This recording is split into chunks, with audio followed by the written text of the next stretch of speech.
Standing with the yellow vests, students across France take to the streets over education reforms. It follows weeks of protests against fuel price increases which forced a government U-turn. Also this hour, Russia's foreign minister says he believes the US has laid the grounds to terminate the Strategic Arms Reduction Treaty. His words come as Washington announces plans to leave a key Cold War era nuclear pact. And Theresa May battles for her draft Brexit deal ahead of a critical parliamentary vote on Tuesday. We ask people in London what they think about the growing turmoil over the situation. There's nothing actually been done. I haven't heard the last time they sat down and had us have a discussion about what we're trying to get out of it. A little bit of a mess. It's an absolute disaster. I mean, you know, we're not told anything.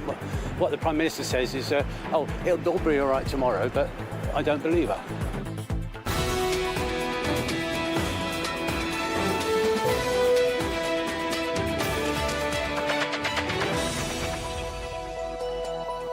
Hello, welcome. You're watching RT International this Friday afternoon, where it's just gone 5 p.m. here in Moscow.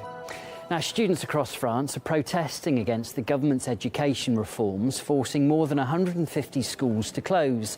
In a number of cities too, the demonstrations have turned violent.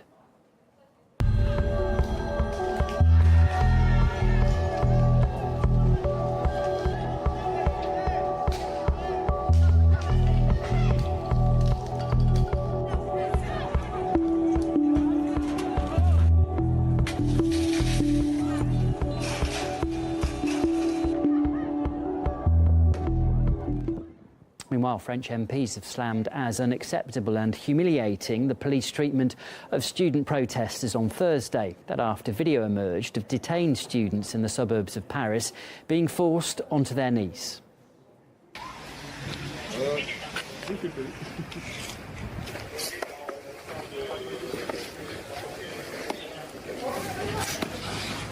France's education minister has condemned the footage, though adding that the context of the protests must also be taken into account. The country has seen some of the worst violence in half a century, with demonstrators rallying for weeks now. More protests are planned too for this weekend. Well, the Yellow Vest riots have seen 3 deaths and hundreds of injuries nationwide. In Paris alone, shop profits dropped by 50% and €4 million of damage has been inflicted. The government has since backed down too, promising to scrap its proposed fuel tax. However, it's still introducing exceptional security measures, with visitors to Paris, for example, being told to stay away from major attractions like the Eiffel Tower.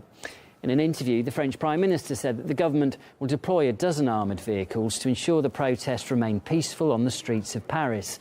The last time such a measure was taken was 13 years ago.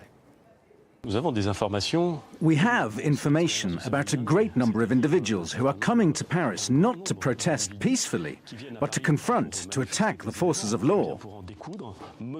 We mobilized an important number of police officers, 89,000 in France overall. This is an exceptional mobilization because we don't want to endanger the Republic. Well, weeks of protests have taken their toll on the authority of President Macron, along with his ratings. Charlotte Dubinsky has more details. Another day, another protest here in France as groups buoyed by the government's U-turn on a fuel tax rise feel like the winds are changing and blowing in their favour. Now, as the crisis continues, parties from the left are calling for a vote of no confidence in the French government, the second in months.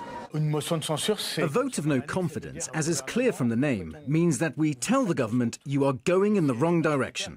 I mean the majority party, of course. The government can then resign, and the President of the Republic will appoint a new Prime Minister. In addition to the 3 factions that signed this vote of no confidence, the Communist Party, Unbowed France, and the Socialists, we want to unite and win over other deputies. Touted as France's hope when he was elected last year, he came into office with an approval rating of more than 60%.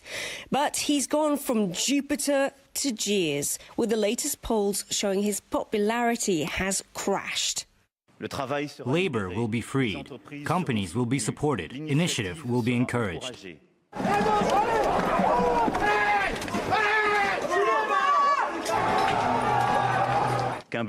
I will humbly serve our people.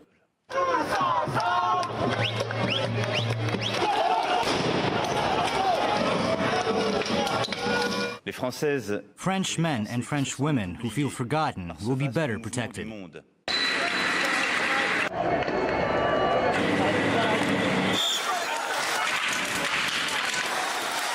So, what's caused the collapse?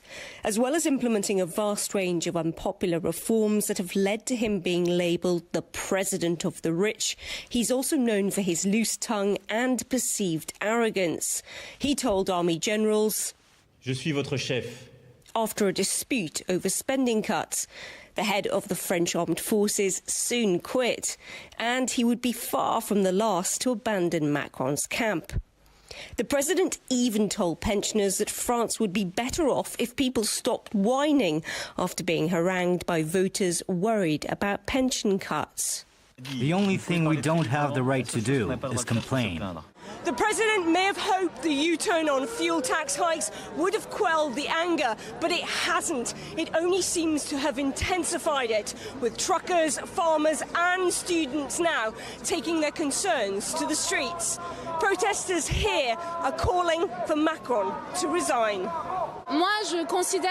I consider Macron to be a president who is against social rights, who is trying to deconstruct the welfare state. He is clearly implementing policies for the rich. He is the president of the rich. We want a president for the poor, a president who prioritizes the common interest. Macron's resignation would be ideal. Parliament's job is to respond to the people's demands. Unfortunately, though, in the National Assembly, where the majority are with En Marche, the deputies follow orders like sheep. But we are happy because there are deputies who represent the interests of the people, who answer to their demands. Macron, I don't like him a lot, but the problem is that if you want Macron to resign, who are you going to put forward against him? So if you have a good candidate, that's fine, but Macron resign and let's see what happens is not a great option for me. Macron once penned a book entitled Revolution. In it, he wrote about the quest to reinvent the French nation. His unpopular policies may just be doing that as the Yellow Vest movement continues to gain traction. Problem is, this wasn't the revolution the president foresaw, nor wanted. Charlotte Dubinsky, RT, Paris. Well, the Professor of Political Science at the Catholic University in Vendée, John Laughlin, says that the protest movement could spell the end for Macron's presidency. It's certainly the end of the dream that he liked to cultivate. He made people dream or think.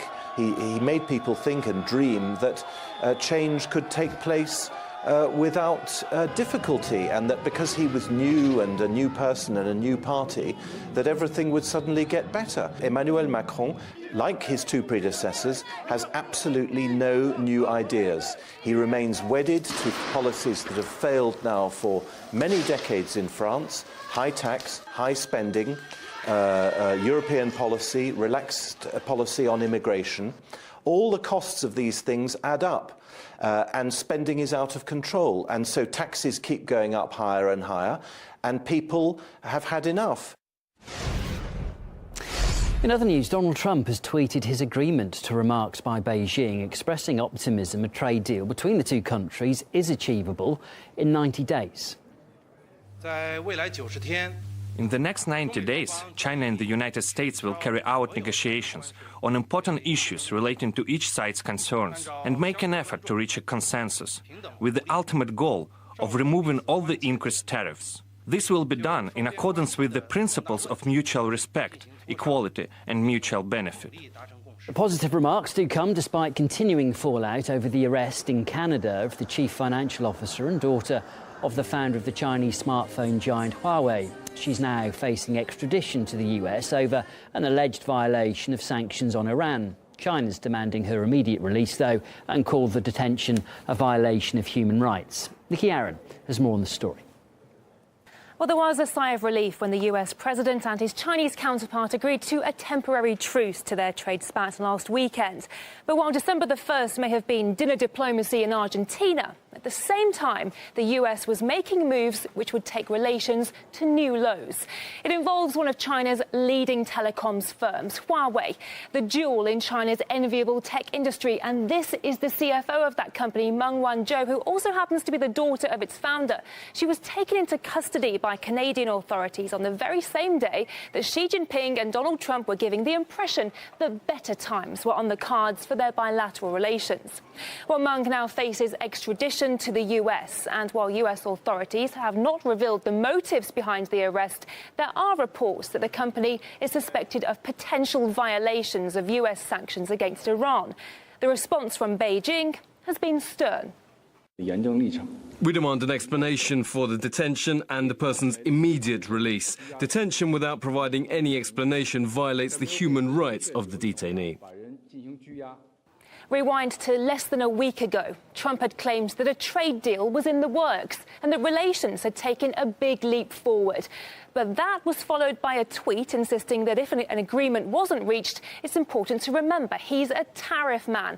It's a roller coaster, not just for emotions, but for the markets too. Even the White House's top economic advisor can't help but exacerbate all the uncertainty.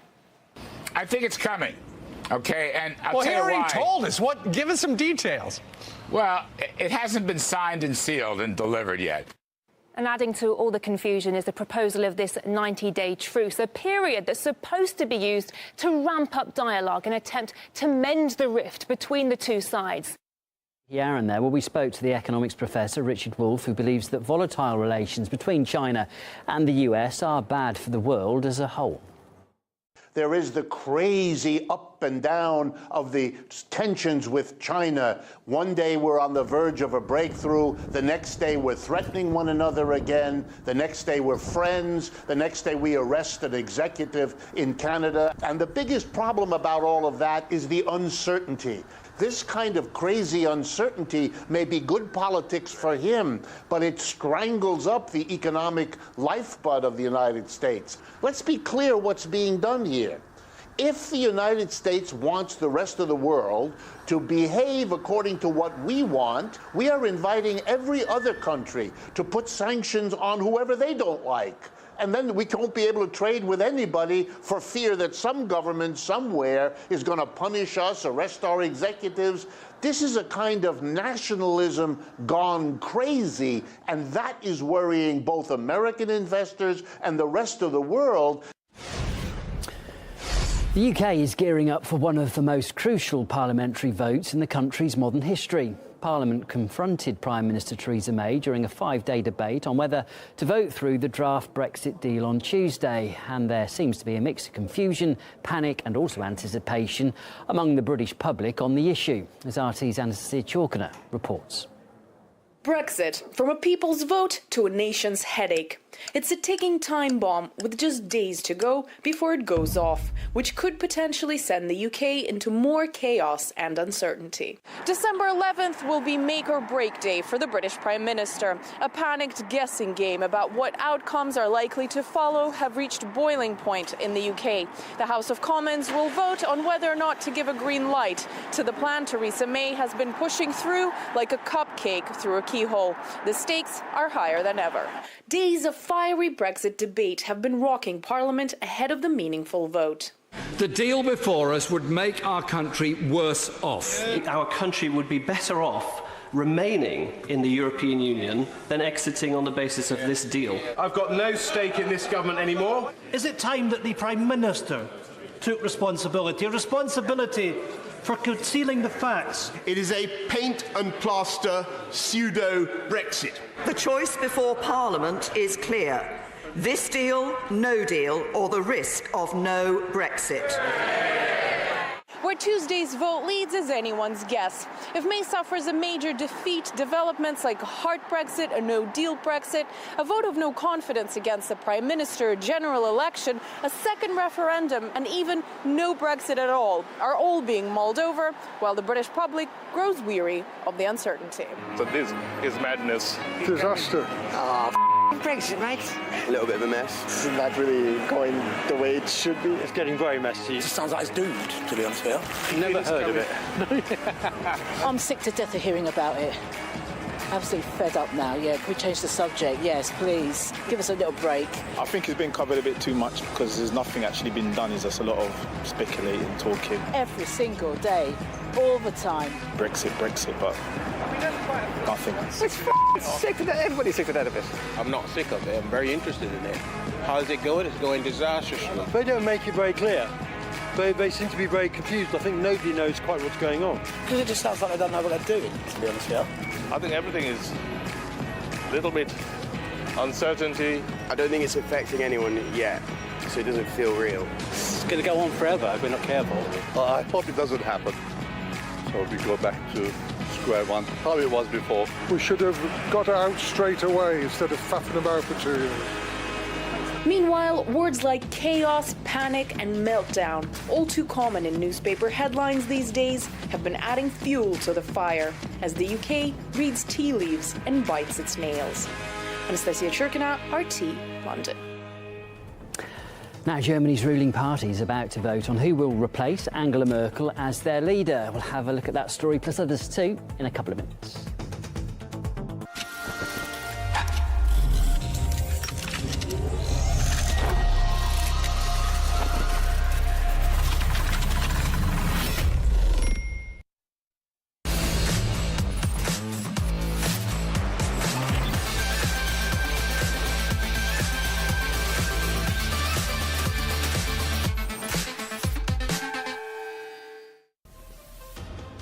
I've been saying the numbers mean something.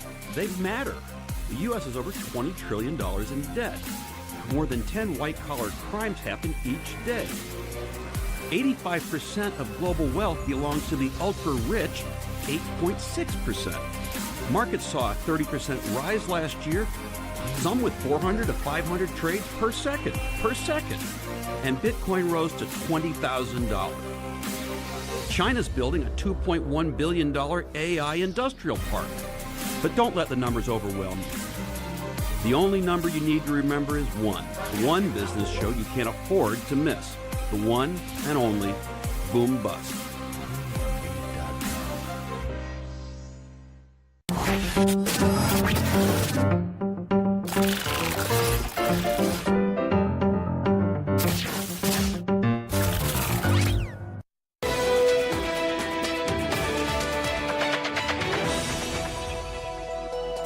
You're watching RT now. The US could be considering tearing up another arms treaty with Russia, the Strategic Arms Reduction Treaty known as START. That's the concern expressed by the Russian Foreign Minister, Sergei Lavrov. One gets the impression that the ground is being laid for the eventual termination of START 3. Well, earlier this week, the #1 diplomat in America said that Russia has 60 days to stop breaking the rules of the Intermediate Range Nuclear Forces Treaty. The American side claims that Russia has to get rid of one of its missiles with a range that's longer than the one allowed by the treaty. Either you rid the system, rid the launcher, or change the system where it doesn't exceed the range. All of this is about a missile with a name that only contains letters and numbers, the 9M729. Moscow has said many times that it's only been tested within the range of 500 kilometers. That's the INF red line. However, the American intelligence insists that its range is actually far greater than that. Well, Sergei Lavrov once again said that this is false and also added that Washington's never shown Russia anything to prove their claims. The US has identified a certain missile and claims that it was tested at a distance prohibited by the treaty. Our data says that both the distance and the conditions of the test were in accordance with the treaty. It has been said many times that Europe will fall under the most serious risk if the INF treaty is abolished. So the Russian foreign minister believes that Washington's partners in Europe should try and convince Washington to start dialogue with Moscow on how to resolve this dispute. If some of our European counterparts are concerned, they must influence their ally, the United States, so that the Americans sit down with us and start to talk substantively, instead of just throwing accusations at us across the ocean. We are ready for such a conversation. There is already concern at this point that Washington could use these allegations against Russia as a pretext to ditch other treaties. And we've heard previously from Russian officials, including Vladimir Putin, they believe the American side first quits and then tries to explain why they did so. Germany's ruling Christian Democrat Party will decide on a new leader later today as Chancellor Angela Merkel steps down from the role after 18 years. RT's Peter Oliver reports now from Berlin. Angela Merkel has kicked off the Christian Democratic Union Party's conference, a crucial one in the history of the party. It's Angela Merkel's last as leader. 18 years she's been in charge of the CDU. She steps down from that position today. She remains as Chancellor, of course. She says she'll stay on doing that job until 2021. She gave a speech that was followed by, a 10-minute or so standing ovation. In that speech, she said that the challenges facing the country right now were polarising and that they needed strong will to tackle them. It's a critical time for our country and for parties like ours. The CDU, the CSU, with the AfD to the right of us, and with a polarised society. Well, it was about as emotive a speech as you ever tend to get from Angela Merkel. You could hear her voice go a few times when she was thanking people for the help that they'd given her over the years. What she did say, and this was a key point throughout the speech, was the time now is for the Christian Democratic Union as a party to put together a new programme, a new direction. In fact, the motto of this party conference, which Mrs. Merkel kept going back to, is unite and lead together. She said the job of shaping the party and the direction it will go in is up to somebody else now, and that she will continue, as she will continue as Chancellor, to take responsibility for looking after the nation. So the choice for the 1,001 CDU delegates that are currently gathered in Hamburg is going to come down to one of three people. It's going to be a choice between the current General Secretary of the party, the current German Health Minister, or a businessman and former MP. The preferred choice of Mrs. Merkel is understood to be Annegret Kramp-Karrenbauer, known by her initials AKK, an Atlanticist with a small a, pro-European and a Francophile. She's certain to foster the already tight links with France. When it comes to Russia, she is, perhaps, even more sceptical of the Kremlin than Chancellor Merkel. Last week, she called for Russian ships coming from the Azov Sea to be barred from US and EU ports, saying Vladimir Putin hadn't been squeezed enough. Putin pushes as far as he thinks he will get away with. And if Europe and the US don't give a firm, united response, he will continue to push further. We have seen this in the recent years. If the CDU delegates look to the future and inject a little youth into the leadership, then Jens Spahn at 38 is the one they'll be voting for. He's built up a relationship with Donald Trump's administration through a close friendship with Trump's man in Berlin. He's also singing from the Trump song sheet when it comes to raising defence spending. On Europe, he's all about the national interests of member states. On Russia, he's in favour of a tough stance and even using the Nord Stream 2 gas pipeline project if he thinks it's necessary. I think it's important to send Vladimir Putin and Russia the message that Nord Stream 2 is not entirely unconditional, that it cannot exist no matter what he does or how far things are escalated. Friedrich Merz was a big fish in the CDU in the early 2000s, but he fell out with and realistically was ousted from the party by Angela Merkel. He has since made millions as a corporate lawyer and working with US investment management giants BlackRock. Although very much an Atlanticist with a capital A, he is in step with most Germans in not being a fan of President Trump. He's understood to support EU defence cooperation. As for his opinion on Russia, he has backed stronger sanctions against Moscow, even if it harms German economic interests. If the West wants to react more convincingly and more seriously this time than it did to Russia's previous violations of international law, economic relations with Russia cannot remain unaffected. The voting will start at around 4:30 local time. What we can expect, though, is a runoff between the two candidates that have the most votes there. The winner will need to get 50% or over of the votes cast by the 1,001 delegates. Of course, everything that happens throughout the day in Hamburg, I'll be bringing you right here on RT. Meanwhile, attention is also on the OPEC group of oil-producing countries today as they meet in the Austrian capital, Vienna. Well, earlier they announced they had agreed a cut in production. Oil producers hope that OPEC's move will stabilise plummeting prices. Reports suggest the group has agreed to cut oil production by 1.2 million barrels per day, effective for half a year. However, Iran's oil minister has reportedly confirmed that Tehran will be exempt from the cuts. The price of Brent oil jumped 5% on this news. OPEC is meeting after a 30% slide in oil prices in just 2 months, one of the worst falls since the 2008 financial crisis. There's also added interest too in these talks after Qatar announced on the eve of the meeting that it was quitting the organisation. Jasper Lawler, head of research at the London Capital Group, gave us his thoughts on OPEC's planned cut in production. I think politics does play a part in the movements in the oil price and the decision that OPEC's taking here. It used to be that OPEC were the marginal producers, so in essence OPEC completely controlled the oil supply.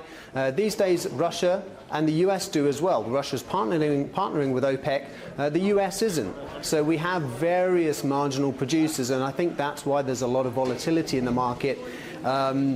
Another political factor I think has been involved here is that Saudi Arabia, who are one of the leading OPEC member countries, are trying to walk a tightrope here. They're trying on the one hand to cut production to increase the oil price, which is good for their national economy. But on the other hand, they're trying to appease US President Donald Trump. And he has a different motivation. He would like oil prices to stay low. I think that's why we're seeing oil prices jump up and down so much, because they have all these competing players globally for who has market share and who is able to profit most from various price levels. And that is the news for now here on RT. Our programmes continue after the break.